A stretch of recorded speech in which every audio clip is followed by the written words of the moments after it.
Good evening. Thank you for joining us tonight. I'm Kevin Wright, Executive Director of the Atwood Museum, and your host for this evening. We are pleased to present this lecture on Alice Stallknecht. But as always, a few housekeeping items before I introduce our speaker. Our next Tuesday talks at the Atwood is scheduled for May 10th, starting at 5 o'clock. Changes in the Chatham and Orleans coasts and corresponding changes in migratory shorebirds with guest speaker Brian Harrington. This lecture will be virtual and reservations can be made through our website. Summer is knocking on our door, and the Atwood Museum officially opens to the public on May 6th. We'll be open on Fridays and Saturdays for the month of May. Then we will start our summer schedule Tuesday through Saturday, beginning May 31st. Visiting hours will be from 10 to 4, and for this new season, we are proud to showcase 3 new exhibits. The Clubs of Chatham, Century of Summer Leisure, Weird, Wacky, and Wonderful, highlighting curiosities of our collection, and Alice Stallknecht, American Regionalist, Beyond the Murals. To celebrate our new exhibits, we'll be hosting a members reception on Monday, May 16th from 5 to 7:30. This event will be free for our membership and $10 admission for non-members. Light refreshments will be served in addition to our stunning new exhibits, so please consider joining us. This year, we are also excited to bring a summer concert series to the museum. Music at the Atwood will host 6 concerts with a variety of talented performers during June, July, and August. Details and ticket information will be on our website soon. For tonight, if you have any questions for our speaker during the lecture, please use the Q&A feature at the bottom of your Zoom screen. Ingrid will respond to as many questions as time allows immediately following the lecture. I think I've talked enough. Allow me now to introduce our special guest speaker. Ingrid Steffensen earned her PhD in art history from the University of Delaware. She has taught art and architectural history at Princeton, Rutgers, New Jersey Institute of Technology, and Bryn Mawr, and is the author of numerous articles and books on 19th and 20th century art and architecture. Her memoir, Fast Girl, Don't Break Until You See the Face of God and Other Good Advice from the Racetrack, tells the tale of a college professor and New Jersey dance mom who discovers the inner speed demon at the racetrack. She currently lives and writes in New York City. It is my privilege to welcome Dr. Ingrid Steffensen.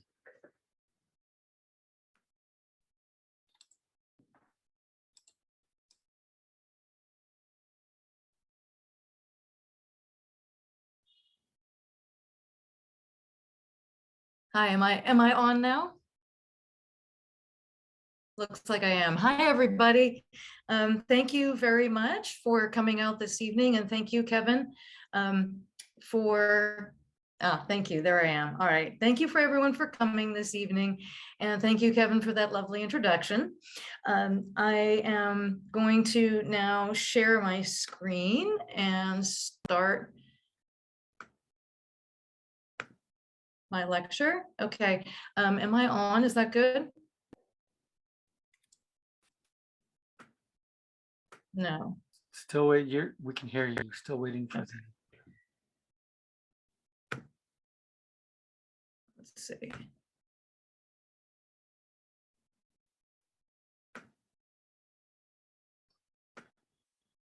Okay. All right. I think we're good now. Yeah. So my lecture this evening is called Solving for Alice, because Kevin asked me to consider the artist in the context of her time and in her artistic development, and how do we think about where she fits into the history of art, both preceding her and in her own day, and I wanted to bring her into the current day as well. So you have such a treasure there in Chatham, these cycles by Alice Stallknecht, and so I wanted to kind of first ground her in her time and look a little bit at her background and her training and the influences that would have acted upon her in her day, have a look at the paintings themselves, and then also look at how her contributions and how that kind of art continues to the present day. So for starters, let's look at that birth date, 1880. The Civil War was only over 15 years before her birth. She was born in New York City, and she was born at a time when the country was shifting from a largely agrarian society, and then in the aftermath of the Civil War, with the victorious North becoming ever more industrialized, well-to-do, and cosmopolitan, and looking to kind of claim a position on the world stage, both in terms of economics, but also in terms of art and culture. And so the period in which she is growing up and coming of age is often referred to as the American Renaissance. And this is for a variety of reasons, which I'll discuss shortly. So Alice was born in New York City, grew up in the fashionable suburb of South Orange, and at the age of 18, in 1898, she enrolled in the she was at the Dearborn Morgan Academy, but prior to graduating, and when she graduated, she enrolled in the New York School of Applied Design for Women.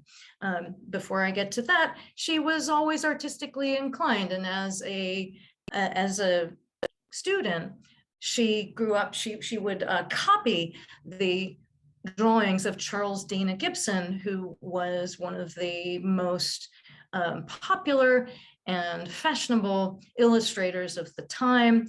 Here's an example. His drawings were of fashionable young men and women in delightful engagements. This one is very charming, where he says, "You'll have to go a long way before you will meet anyone who loves you more than I." And she says, "Well, I'm willing to." So flirtatious and fun. He was the creator of the Gibson Girl. And this gives you an idea of what was popular as Alice was growing up in New York City and its suburbs. When she enrolled at the School of Applied Design for Women, she took an illustration course taught by Daniel Carter Beard. Beard is best remembered today as the founder of the Boy Scouts of America, but he was at the time an artist and illustrator and teacher. He was in his own time known as an apostle of social justice, who hammered away at corporate monopolies and their ruthless exploitation of labor. Here we see the height of the season at New Monkeyport as a lampooning of high society as it took place in places like Newport, Rhode Island. So he had a sharp eye and view for satire and for taking down the pretensions of high society. So you can see that already here is a place where Alice would have some different sense of engagement with portrayals of the working class that would emerge in her murals 30 years later. She graduated in 1901 and did not pursue a career in art at that time. She would have been 21 years old, and this is just the turn of the century. That would have been a very remarkable choice for a young woman at that age. And instead, she pursued the more typical course of a woman at the turn of the century, and she got married to Carol Van Buren White, a brilliant but unstable intellectual who had at that point, who left Johns Hopkins shortly before graduating. They initially settled in New Jersey, but Carol sank quickly into depression, and that escalated to a point where he even physically attacked his wife.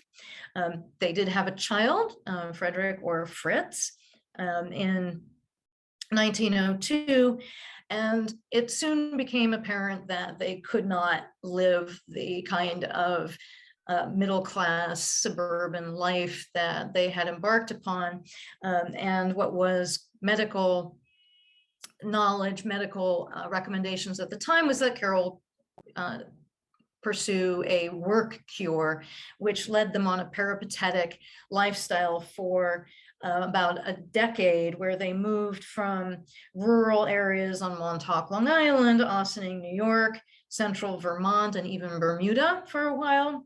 In 1910, though, they settled in Chatham, and they purchased a farm and eked out a subsistence living for a while. And eventually, Carol White improved, pursued a PhD in the classics, and settled down. Alice, in the meantime, pardon me, largely set aside her artistic ambitions as she supported her husband and his battle with depression and raised their son. So how and where did she come across or did she engender the ambitions to become a mural painter later in life? Where did this come from? And this is where I want to give you the background that might have led to such an ambition and to such a large scale set of paintings as you have in the Atwood house.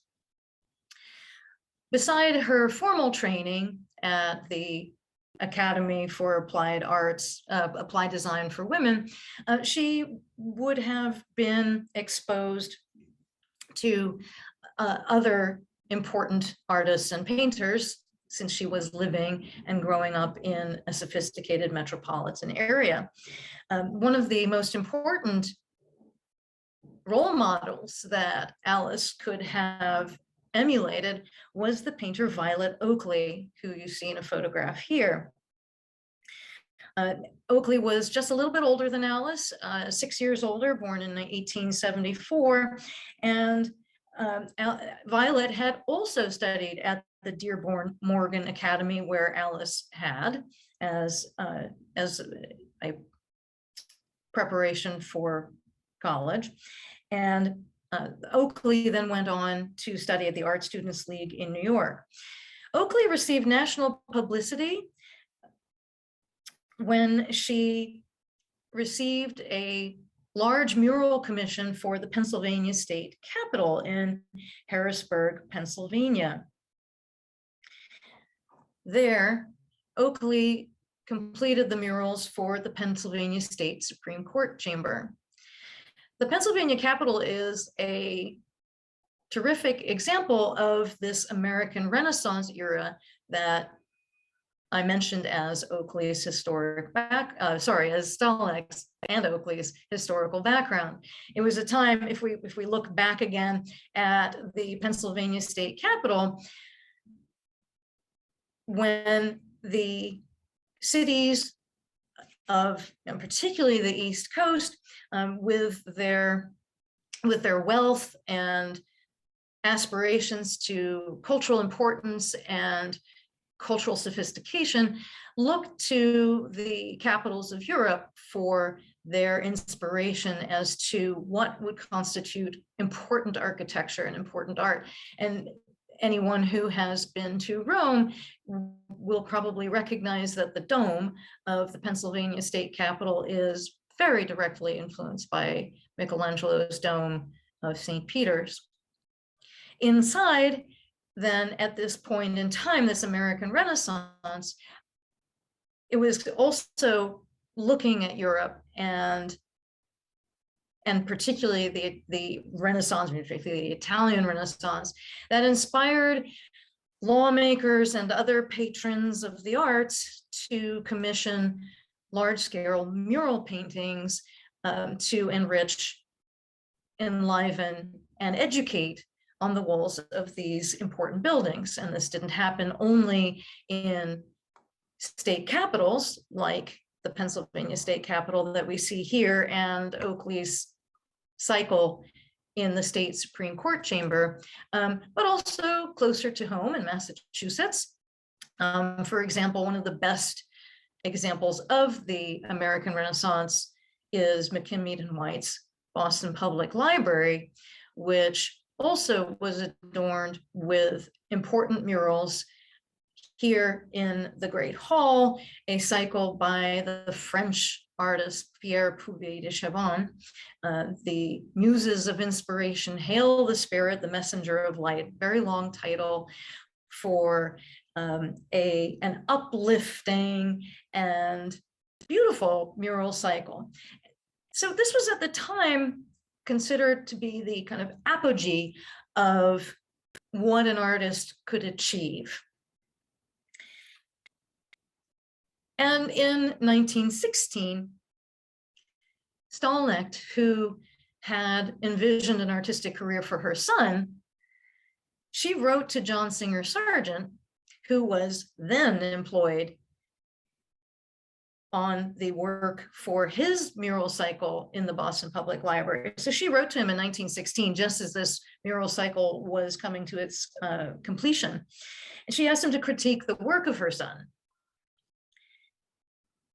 Sargent was very gracious about this and invited her and Fritz to Boston, to his studio, where she undoubtedly would have seen the triumph of religion. Here is one of those panels from the very impressive large-scale cycle, The Israelites Oppressed and the Frieze of the Prophets.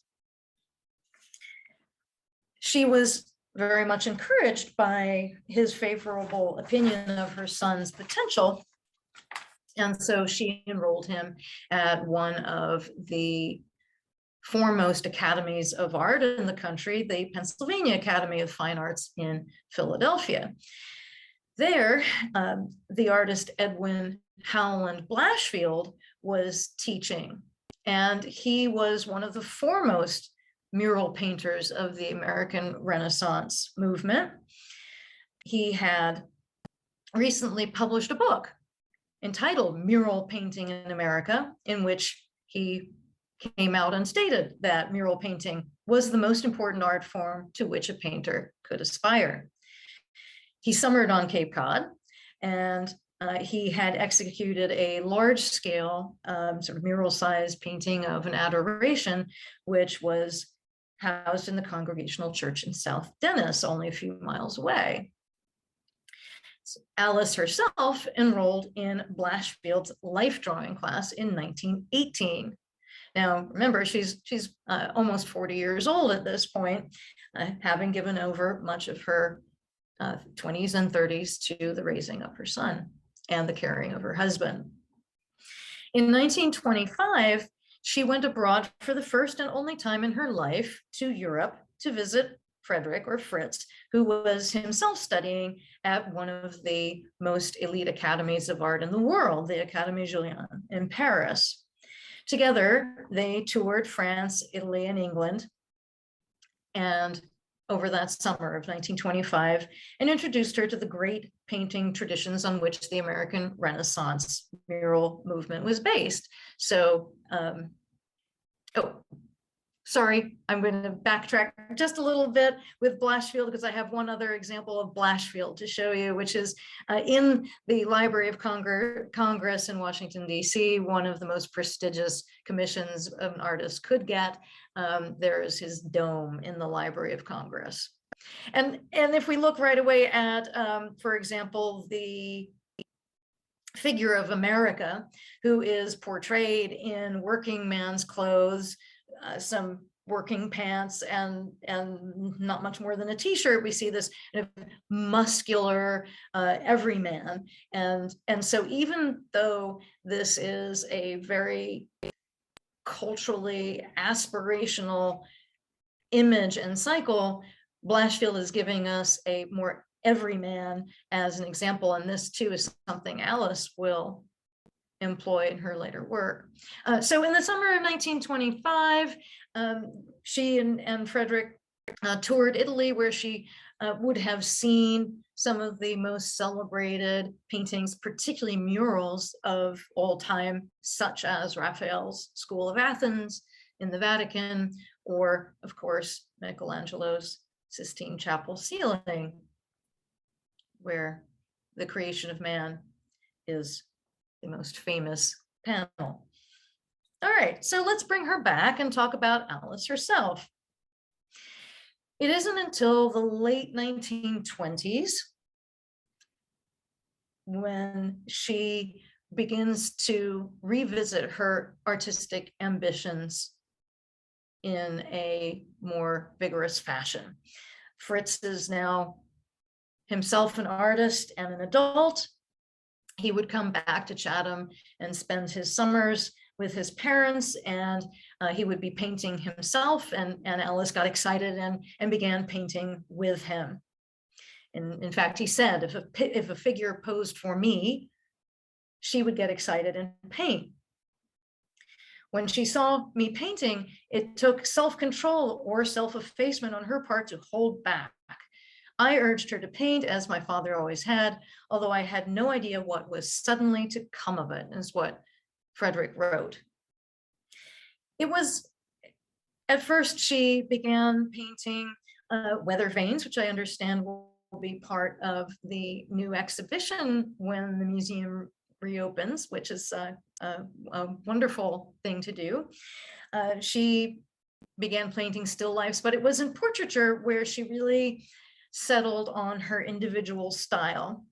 She would practice her vision on the people of Chatham, family, friends, or pretty much anybody she would get to entice into her studio for an hour-long sitting. And she would work quickly and in capturing them in a kind of expressionistic fashion with a very shorthand. If you look at an example like this Blacksmith's Wife of 1931, and imagine this being done in, or at least essentially done in an hour, you can see a very sure hand. I'm looking in particular at the sweeping lines of the arms and along the jawbone. This is a very practiced, very skilled artist with a very sure, very deft hand. She settled on a format that she repeated often. Her portraits were bust length, with a strong emphasis on the features of the face and of the hands, which were often somewhat exaggerated in size. We can see here her hallmarks of her style: a thick impasto application of paint, linear expressionism, and this technique was really well suited to her choice of sitters, whom she often deliberately chose as those who were working with their hands, physical laborers, and those who are older, weathered, craggy. She, as we know and we'll see shortly, she really loved the fishermen of the area, and she painted them quite often. She also introduced religious imagery into some of her paintings. Here, for example, the portrait of Dolly Lewis, herself an artistic figure in the Provincetown art scene. We see literally just face and hands with a background that looks very much like stained glass that you might find in a church, and an apple, heavy with symbolism in the Christian world, and even a small dove reminiscent of the dove of the Holy Spirit. This is just a little bit of background, which gets us to the first of the mural scaled cycles that are in the mural barn at the Atwood House. So in 1932, Alice is 52 years old. She exhibited her paintings for the first time at age 52 at the Farrar-Gill Gallery in New York. So again, she's ambitious, and managed to find representation in a gallery in New York City. So she's not some, small town, self-taught, naive artist. She had ambition. She got herself into a New York gallery. There were, alas, no sales, but she remained undeterred and had decided to embrace this larger scale ambition of executing mural paintings. So this first one, Christ preaching to the multitudes, comes out as really quite a surprise from someone who had only kind of just launched herself into painting and had been doing these smaller scale portraits. But she was responding both to the background that I've just described, this American Renaissance, and painters like Violet Oakley and John Singer Sargent and Edwin Howland Blashfield, who might have given her inspiration. But she wanted to bring that inspiration to the home and the people that she knew and loved. And so she decided to take on a big, important topic, and she chose Christ. She chose Christian symbolism and the religion, but brought it into the town and the people and the place that she knew. It is, as you can see, 3 panels. So right away, she is referring to the long-standing tradition of triptychs that goes back to medieval art, this tripartite construction, and I'm comparing it to one of the most famous examples of a triptych, the Murals altarpiece. But instead of being a small piece like the Murals altarpiece, she's doing it on a large wall size or mural scale. She chose, in Christ preaching to the multitudes, she chose to show Christ in a boat. Very apropos for a town of fishermen, which received most of its employment and bounty from the sea. But it is also not an unknown image to show Christ with a boat. This too goes back to medieval times with depictions like the Navicella, after which this is a copy of a mosaic by Giotto, which is in St. Peter's in Rome, or here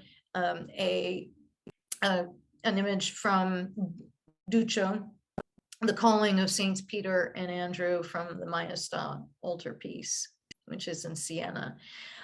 And not only that, of course, but Christ was often referred to in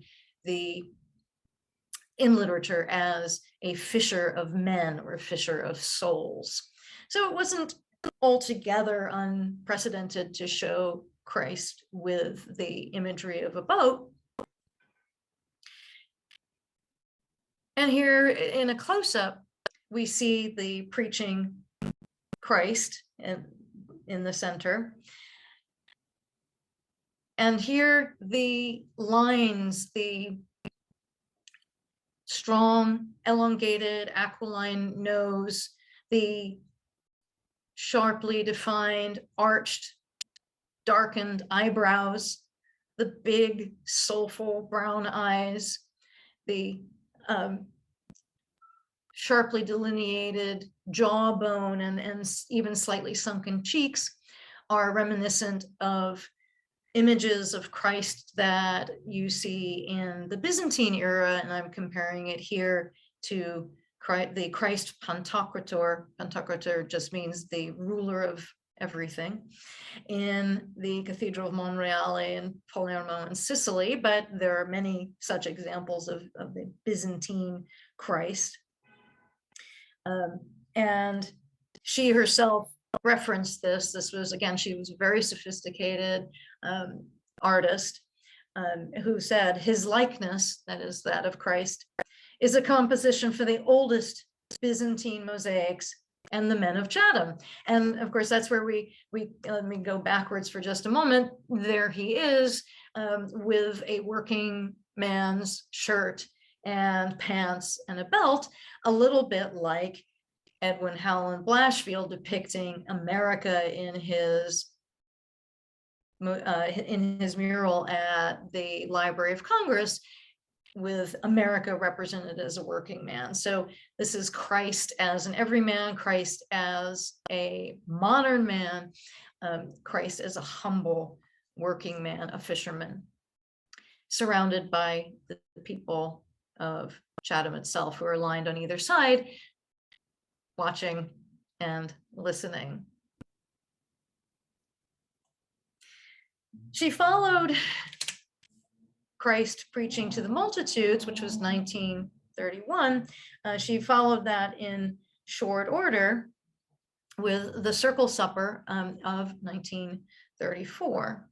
And here I'd like to just address the question of what mural means, because this in some senses isn't a conventional mural, and there are a couple of reasons for this. One is that Alice reversed the usual habit of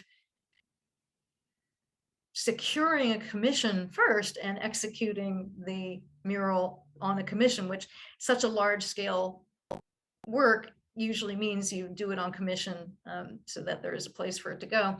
And she went the other way around. She executed it first and then convinced the minister at the Congregational Church to hang the piece.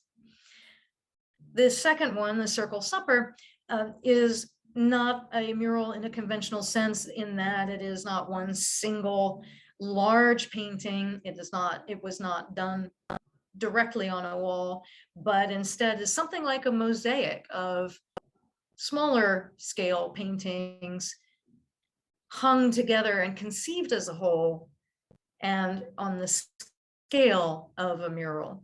And it too eventually hung in the Congregational Church between 1935, the year of its completion, and 1943, when the church committee voted to have it come down. The Circle Supper once again depicts a Christ, which we see, it's so large, I divided it up into two, but here's the Christ at the center with the paintings to the left, and here is Christ at the center with all the paintings to the right, repeated.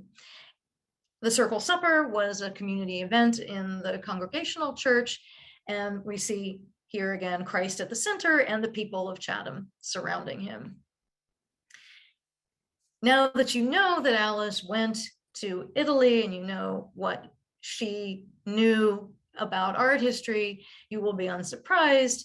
Here I have a close-up of that central portion. There's Christ in the middle, and arranged around him some of the groups of the townspeople. And if we line them up just from the middle, of course, you will see right away that she was taking as her inspiration Leonardo da Vinci's Last Supper, which is in Milan. And if we excerpt this, just these five, what we have is an arrangement very similar to Leonardo's Last Supper. And even some of the groupings, you can see Leonardo's Last Supper consists of 4 groups of 3, 1, 2, 3, and 4, as we have here, 4 groups of 3 along here. And she even mimics, in what I think is a little bit of a kind of art historical wink and a nod, a little bit of a wink and a nudge, some of the hand gestures, like the who me of the gesture here, and the kind of oh my gesture over here, and there's Christ in the middle. But where she departs, let me go backwards for a moment, back to here, where she departs from Leonardo is multiplying the audience to the point where we can no longer just simply count them as 12 disciples, but instead we have many, many more. We can no longer just grasp how many there are.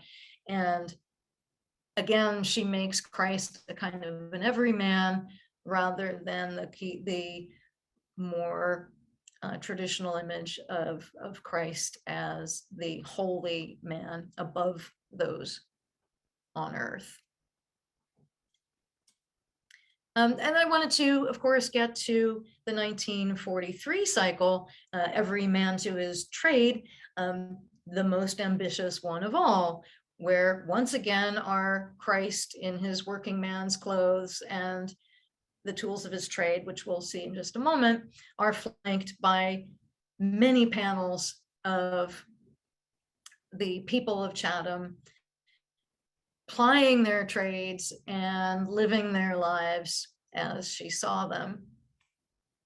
I'll start with Christ in the middle, where Alice gives him the tools of his trade, literally, every man to his trade, she called this.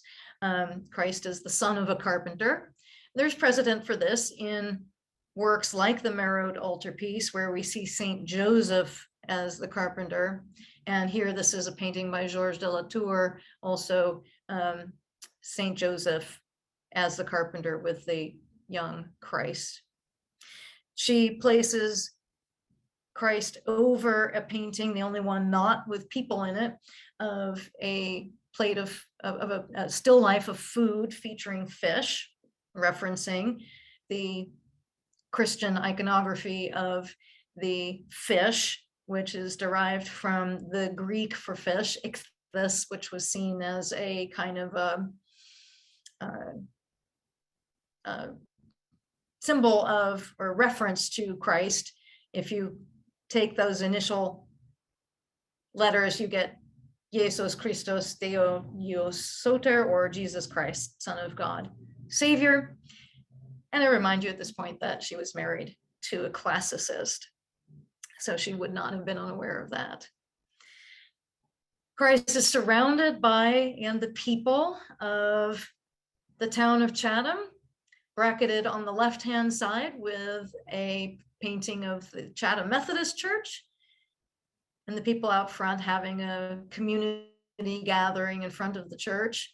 And on the right-hand side, the Chatham Congregational Church, people gathered in front, and in just another little wink and a nudge, she has portrayed in a very small detail her central panel of Christ preaching to the multitudes in the open door of the church. Very charming. She brackets Christ left and right with what she herself called a kind of Joycean day from birth to death, where on the upper left we have a baby in a cradle with its parents, and on the lower right, an older woman in the graveyard. And in between, depicting the workers, the men and women of Chatham doing what they did in everyday life. So now that we've had a look at them, I'd like to move forward into solving for Alice. Where does this all come from? And how do we bring her into both the time period in which she lived, as well as forward into contemporary art? Depictions of Christ, of course, didn't stop with the Renaissance. There are certainly precedents in European art, like the Expressionist Paul Gauguin. Here is his Yellow Christ. Émile Nolde's Last Supper of 1909. Georges Rouault's Christ Mocked by Soldiers, which was and still is in MoMA. The impasto techniques of Oskar Kokoschka should look a little bit similar to Alice. And there were women too practicing at this time, women like Suzanne Valadon and Paula Motors and Becker, who were pioneers in art, both by women, but also depicting women as we see here. But I think we should move more to the United States and see where she fits in American art of her day. And I show this image by the painter Anna Mary Robertson Moses, or the more famously known as Grandma Moses, as by a way of saying what Alice was not. She was not a folk artist. She was not a naive painter. She was not self-taught, as Grandma Moses was. So we really can't go down that way to solve for Alice.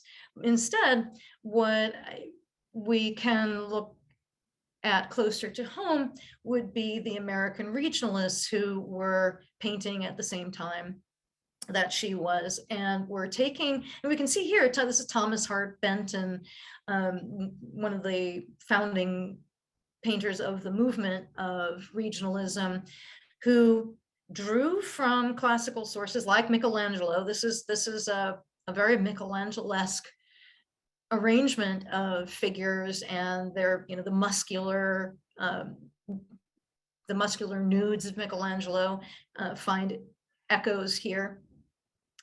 But he is bringing them into contemporary times and places. And I thought particularly of this one, The People of Chilmark, which was on Martha's Vineyard, and Benton also summered there. American regionalism celebrated the people of the United States, particularly the laborers, and the already somewhat bygone charms of the agrarian lifestyle. Benton, however, was also very ambitious and brought the mural painting scale and ambitions to a more modern take. Here are his murals at the New School for Social Research in New York City, where he depicts the labors of modern America, just as Alice had, and in fact includes ships and the various workers associated with the sea and ports. Grant Wood was one of the most famous of those American regionalists. There is a picture of his mother, Woman with Plant, which I brought in because Alice also liked to depict the faces of the those who have lived. And here, of course, is his most famous painting, American Gothic, which, as an aside, depicted his dentist with the pitchfork.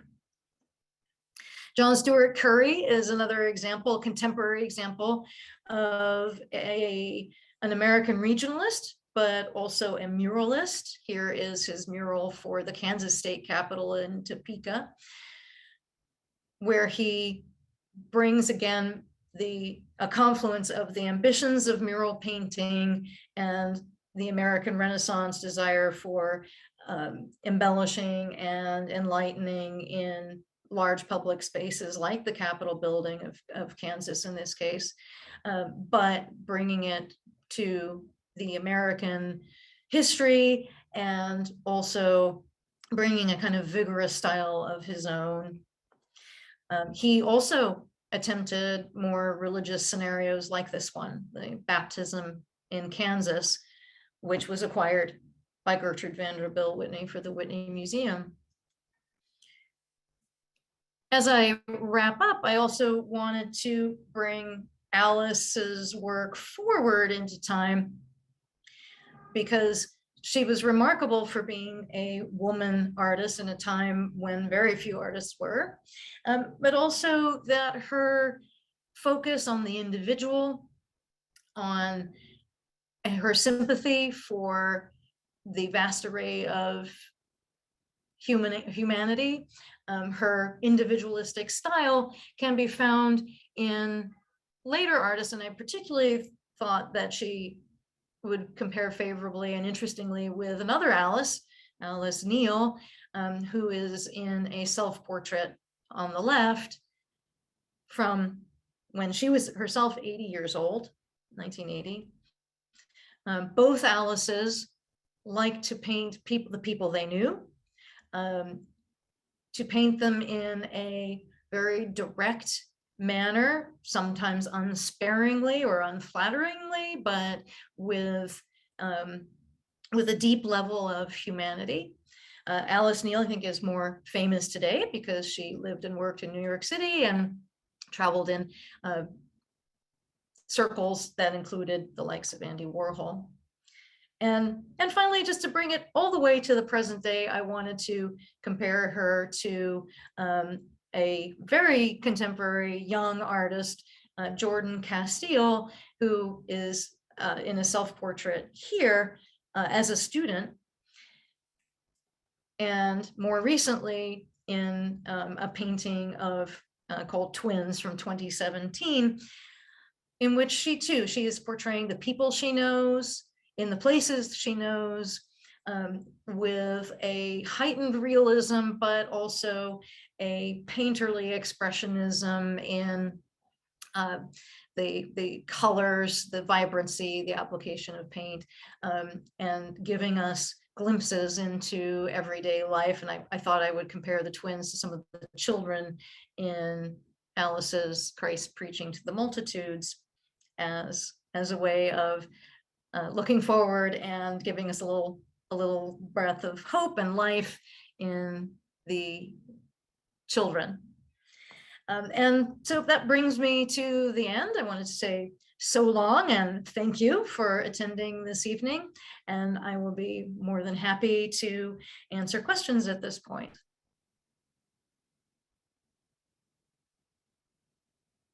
Well, I'll start off with some questions for you, Ingrid. Sure. When were you first exposed to Alice's work? Because I know you were here in 2006, I believe. Even longer ago, it was 2003. Okay. kind of alarming to me. And that's how I got to know her. Ernest Rodenberg contacted me probably the year or so before then. He had learned of my interest from previous publications on American art and on mural painting and the American Renaissance. And he put together a conference then in 2003 and invited me to talk about Alice then. I did that together with a colleague of mine, Patricia Lycos Ricci, and together afterwards, the two of us co-authored and published an article about Alice Stallknecht in the Woman's Art Journal. So that was where that's how I got to know her. So yeah, that's how I became aware of your work as well from reading that, and encouraged our committee to reach out to you. Okay, so it seems like everyone's a little shy today, but you're all still here, and I know people have questions, so please feel free to write in the Q&A. I'm going to talk more about kind of bringing it back to the American Renaissance period. I think that is kind of a perspective that we don't often kind of talk about at the museum. And I think it's really interesting that, what's his name, did a mural in South Dennis. So it's that was Edwin Blashfield. Yeah. So it's like, I was going to say, where else were there good examples of American Renaissance in this area? I guess the South Dennis Congregational Church. But can you recommend any other places for people to kind of go beyond, besides maybe outside of Boston, if you're aware of any?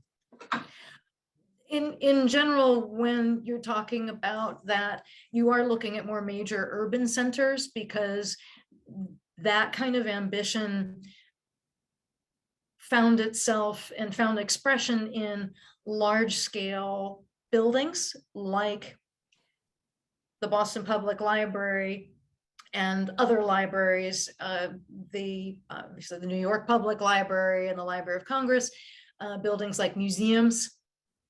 Some churches, the Trinity Church in Boston has some really beautiful murals by John Lafarge. Government buildings, city halls, courthouses, So there are lots of and post offices.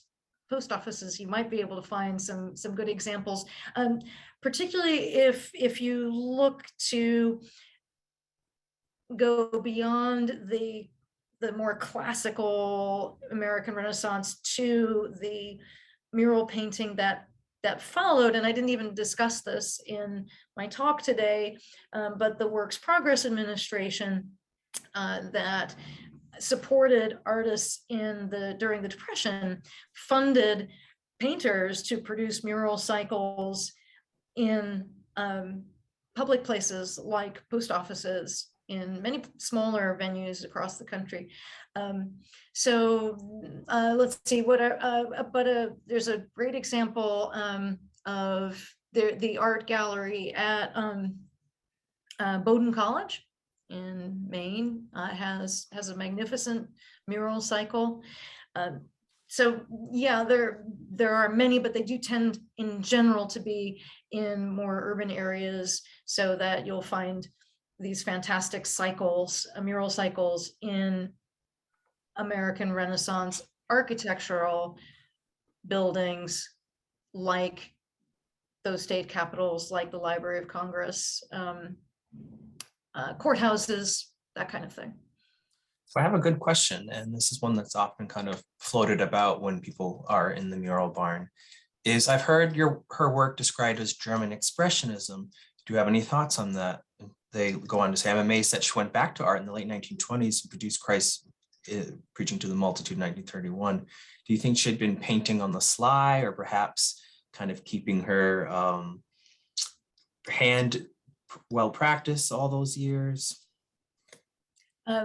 Right, that's a very good question, and I realize I breezed by the German Expressionists a bit quickly just now, both because I was having an eye on the clock, but also because I think that the more pertinent comparisons would be some of the regionalists who also took these. Looking at this hand of this fisherman with its kind of slightly wavy lines and the sculpting of the face with color and line here in this passage.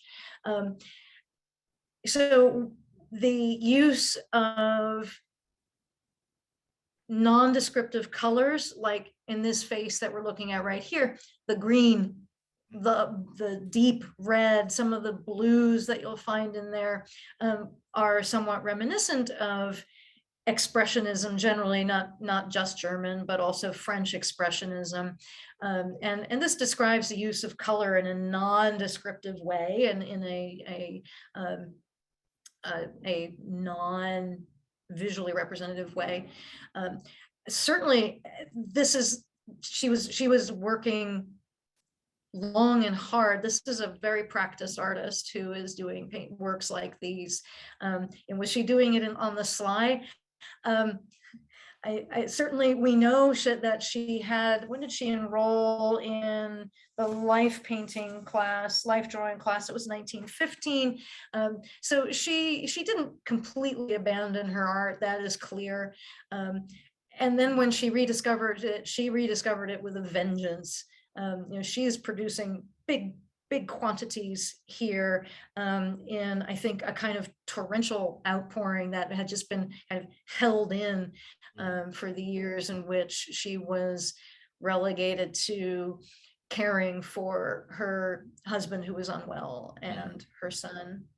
So while I think we can see elements of German Expressionism in the use of the paint, it is also, we're talking about the modernism that's emerging in the 30s and beyond, that she's taking aspects of, combining with the old, combining with contemporaries like the regionalists, and coming up with her own unique style.